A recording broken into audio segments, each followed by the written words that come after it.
movies at last. Well, daughter, how was the moving picture tonight? Lovely. There wasn't anybody killed in the whole thing. Oh, well, then I'll stick to these. You and your movies, that's all you think about. You shouldn't be allowed to go to them at all if you're asking me. Too bad I was so busy in the kitchen. I didn't hear anybody asking you. But of course no one ever listens to me. They do if they're within 10 miles of you. Ah, Hollywood.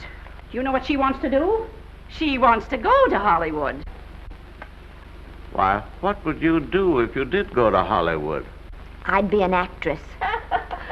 Guys, wouldn't it be wonderful to have a movie star in the family? Oh, Miss Blodgett, may I have your autograph? Won't you tell me the secret of your success? Oh, let me alone. She's just a silly little girl whose head has been turned by the movies. What's wrong with wanting to get out and make something of myself? What do you do that's so much better? Someday you won't laugh at me. I'm going out and have a real life. I'm going to be somebody. I thought I'd find you. I'm crying because Aunt Mattie and Alec make me so mad. They're not important. You're the only one that counts. Esther, everyone in this world who has ever dreamed about better things has been laughed at. Don't you know that? But there's a difference between dreaming and doing. The dreamers just sit around and moon about how wonderful it would be if only things were different. Oh, I don't want to be like that. I want to be somebody. But you want it to be easy. Oh, you modern girls, give me a pain. Could you do it? Could you do it even if it broke your heart? Because remember, Esther, for every dream of yours you make come true, you'll pay the price in heartbreak.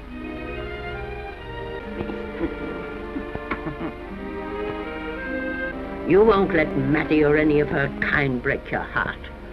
You'll go right out there and break it yourself. That's your right.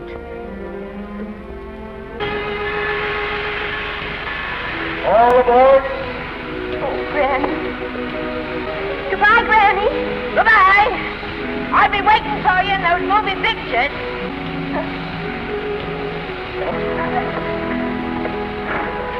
Bye, Granny. Bye.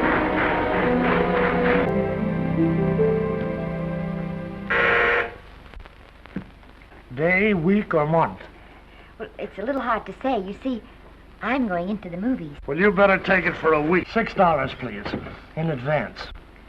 Oh. I beg your pardon. I'd like to register for extra work. How long have you been in Hollywood? Well, it's about a month now. We haven't put anyone on our books for over 2 years. You know what your chances are? 1 in 100,000. But maybe I'm that one. Any phone calls for me, Mr. Randall? Oh, no. How's the luck today? There wasn't any. Now, take Danny McGuire here. He knows the ropes. Don't you, Danny? Sure, I've had him around my neck for years. How do you do? Mr. McGuire is a big director. Could you possibly use me in a picture, Mr. McGuire? Of course, I haven't had much experience, but... In the first place, I'm not a director. I'm an assistant director. In the second place, if I had any jobs to give away, I'd confer one on myself. And in the third place, you should have stayed back home in the first place. Oh, now look what you've done. Hey, don't be that way. After all, I'm not a big enough shot to hurt your feelings. I'm sorry. It wasn't just that. It was a lot of things. Looking for a job every day and never getting any nearer to it. I know. Lady, do I know. There's only one thing to do for that feeling when you're tired and sunk and down to your last nickel. Come on and I'll buy you a drink. Come on.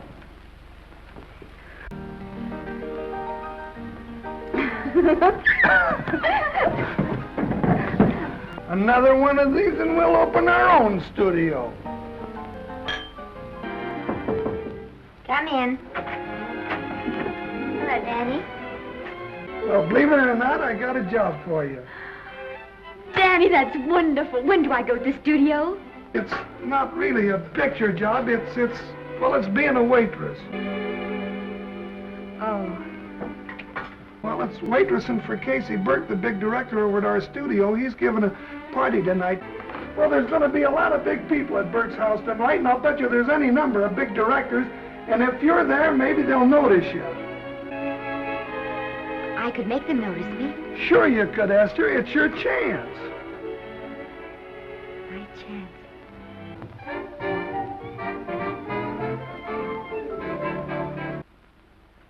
Would you like a little hors d'oeuvre? They are very nice. Oh, thanks. Will you have some hors d'oeuvre? You do like hors d'oeuvre, don't you? And these are really delightful. Pardon the big voice, but would you like a little hors d'oeuvre? They say they're the best in town. Hello, Oliver. Oh, hello, Casey. You want to fire me now or wait till you see the picture? What's the matter with the picture? Guy by the name of Norman Maine. His work is beginning to interfere with his drinking. You just go right on with your directing. I'll take care of these stars. I know how to handle them. What's the matter, old boy? I guess I've been drinking too much lately. Oh, you ought to cut it down. It's bad stuff. Scotch and soda. Come on. The word, you know, is pronounced when. I'd rather not watch this. Soda. Thank you. Oh.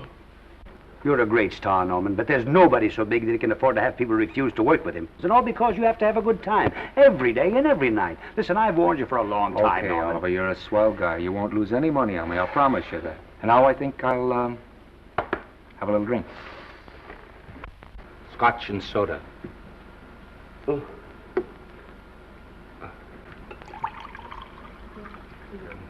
Caviar? No, thank you. Yes, pardon me. Ah, lovely. No, don't go away. I'm starving. Really. Mr. Maine doesn't care for any more. Do you know me? Think I shall get very drunk indeed.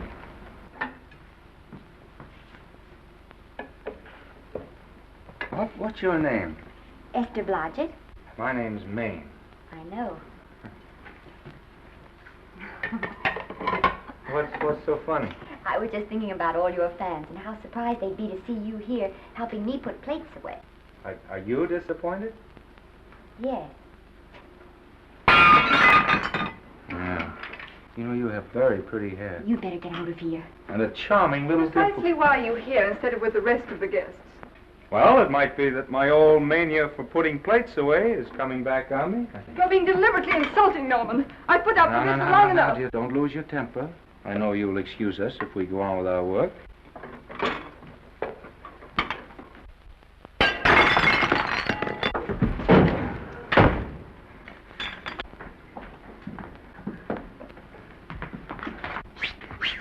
Come here.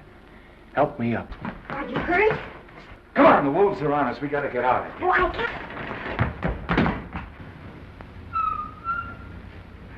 Will I see you again? I hope so. Has anyone ever told you that you're lovely? Thank you. Whatever I do, I still respect lovely things. And you're lovely. Well, I'm glad.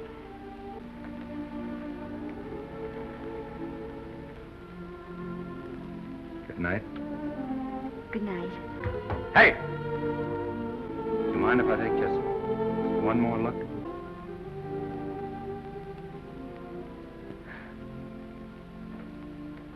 Move that gobo in.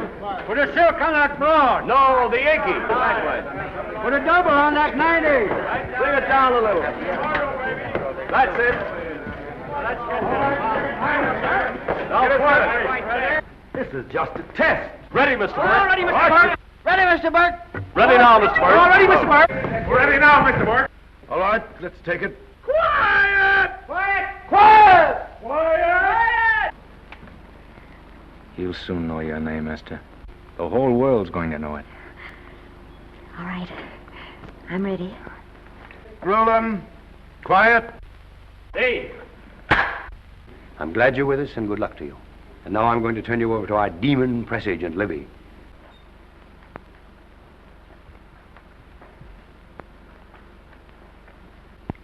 Well, I always wanted to be an actress. Dreamed of footlights as Lonely Kitty. There amidst the mountain flowers, what's your name?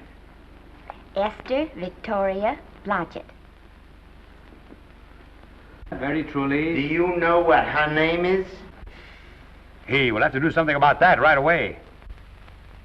Well, that Blodgett's definitely out. Let's see, Esther, Victoria, Vicky. How about Vicky? See, Esther, Bester, Sester, Desta, Fester, Jester, Hester, Desta, Lester. Vicky Lester. Oh, I like that. Vicky Lester.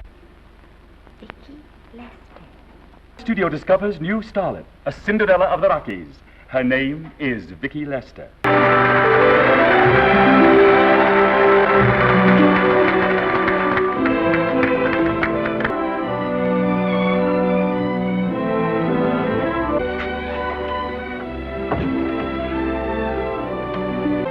Do you think we were noticed? By no one. I've loved you all my life. But we only met 2 days ago. That's when my life began.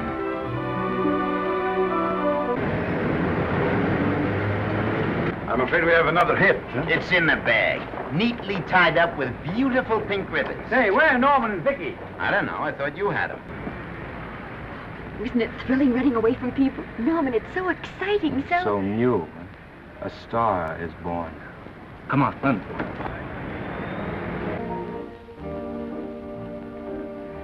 It's wonderful, isn't it? Oh. It's a carpet that's spread for you. You'll have everything in the world you want. I hope it'll make you happy. Hasn't it you? Norman, you can. You mustn't tell me that, Esther. I'm so afraid that I'll believe it.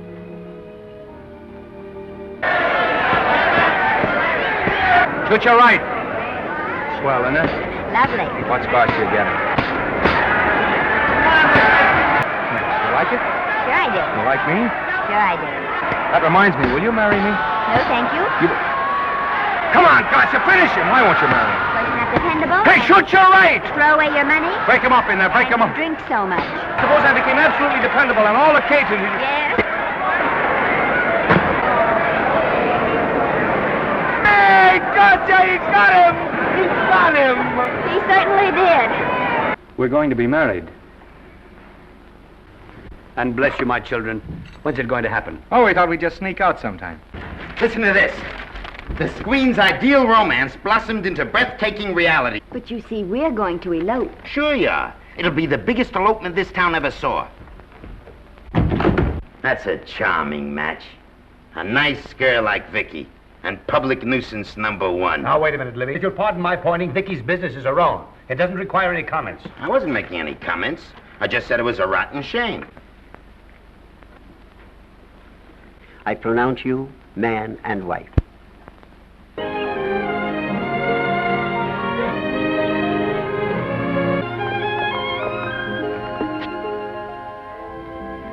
Oh, Norman, it's lovely. So are you lovely. The whole world's lovely. That's it. Caption. Their honeymoon never ends. Okay, Otto, fire.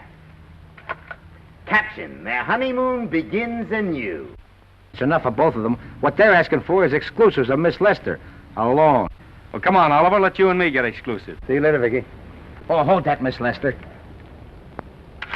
Gorgeous. What's the matter? The Enchanted Hour was a smash hit, wasn't it? Well, it made Vicky a star overnight. Yes, it should have. What about me? You think I'm slipping? Can you take it? Yeah, go ahead. The tense is wrong. You're not slipping. You've slipped. Here it is. Let's call off the contract, no hard feelings. We're not quitting, either of us. There's no explaining these things. We've all seen how the public turns. Maybe we can turn them back. Let's hope it's not too late. What's new today? Nothing. Haven't been out of the house. There you are. How's it look? Wonderful.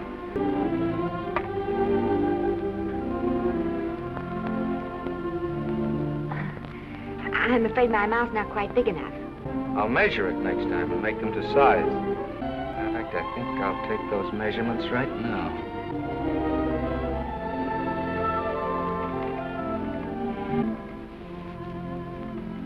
And that's what I wait for. All day. That's why I rush home without even changing my costume. Does Vicky Lester live here? Yes. I got a package for her. I'll sign for it. Who are you? I'm her husband. Oh, sure. Sign right here, Mr. Lester. It's a package for you. Oh, by the way, I forgot to tell you, they want you for a benefit to Shrine Auditorium next Wednesday night. The Academy dinner secretary phoned. She wants to know if you want a table reserved for you. Oh, yes, Artie Carver called and asked if I'd use my influence with you to get him an interview. I told him I'd try. Let's don't talk about those things now. We're forgetting the wonderful food you prepared. I think I'll fix me a little drink. But no.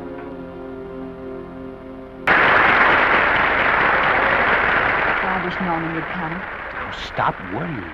You suppose anything's happened to him? But of course not. He's just been held up in traffic. We now pay honor to the ladies, or rather to one lady, Miss Vicky Lester.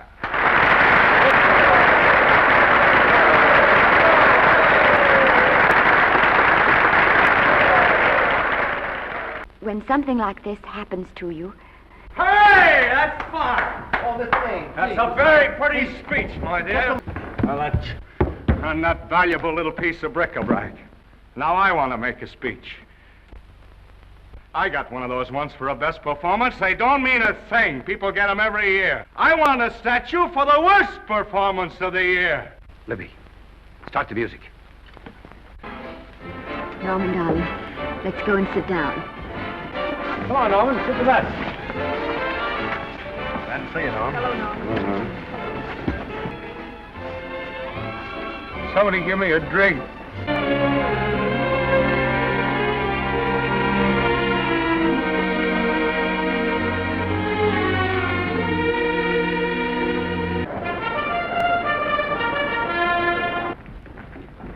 Oh, Bert, Sam, how are you, Marion? Oh, hello. Hello. Hello, Normie. Glad to see you. How I hate to run into these has-beens. They give me the creeps. Me too. Scotch straight. Hello, Libby. Why, it's Mr. America of yesteryear. I don't want to forget that we're friends. Friends, my eye. Say, listen, I don't like you and I never have liked you. I don't feel sorry for you. You fixed yourself nice and comfortable. You can live off your wife now. Come on outside for you, wise guy. I'm Norman Maine. Well, that's not my fault. Oh, don't bother to toss him out. What can he do? He can't fight any better than he can act. It's Norman Maine. Oh, he's drunk again. Why, he's been drunk for years. Give me a scotch. Double. Leave the bottle here. Alfred Henkel, more commonly known as Norman Maine. Evidently been drinking for days. Resisted arrest and injured one of the arresting officers. How do you plead? Guilty. 90 days in the city jail. Please wait. Please, Judge. I promise you this won't happen again. Sentence suspended. Prisoner remanded to custody of wife. He's still asleep. He's been asleep nearly all day. That's the best thing for him. Then I know you'll understand what I have to tell you. I can't do any more pictures. I'm going away for good with Norman. But you can't do that, Vicky. You're at the very peak of your success. It's your life you're giving up, Vicky. So I can try to give Norman back his. Hey,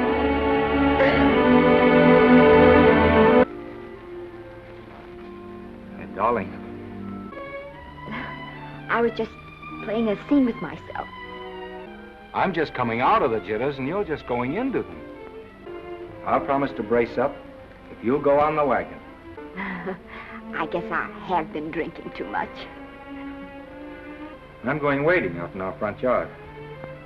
Now? Sure. Could you have a hot toddy? Some hot soup for me when I come back. Yeah. And I'll make some of those nice sandwiches. Norman, Do you have to?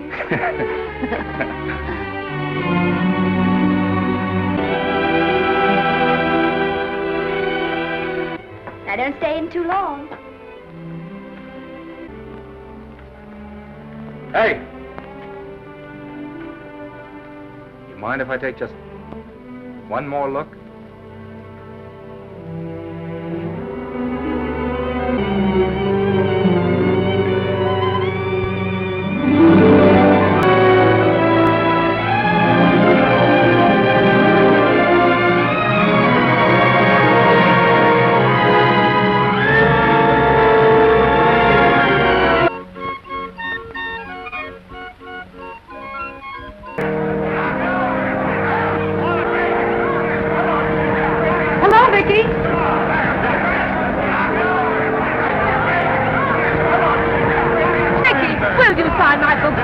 Mrs. Norman May. Don't you care, Vicky? You get over it.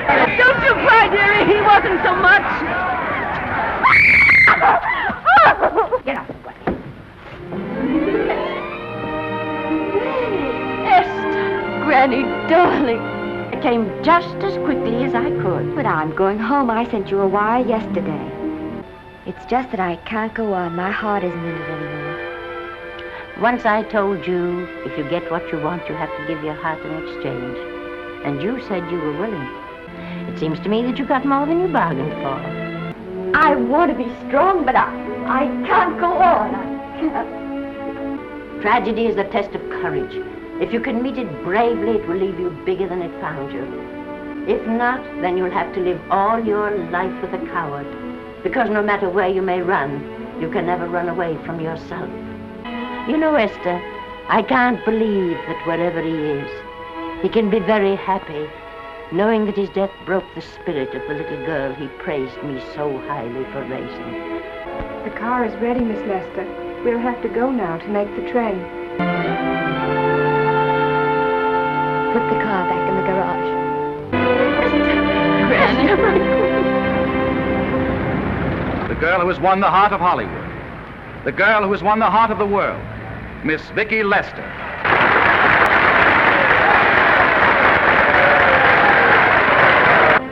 Throughout the world, your fans are hoping that you'll say a few words to them.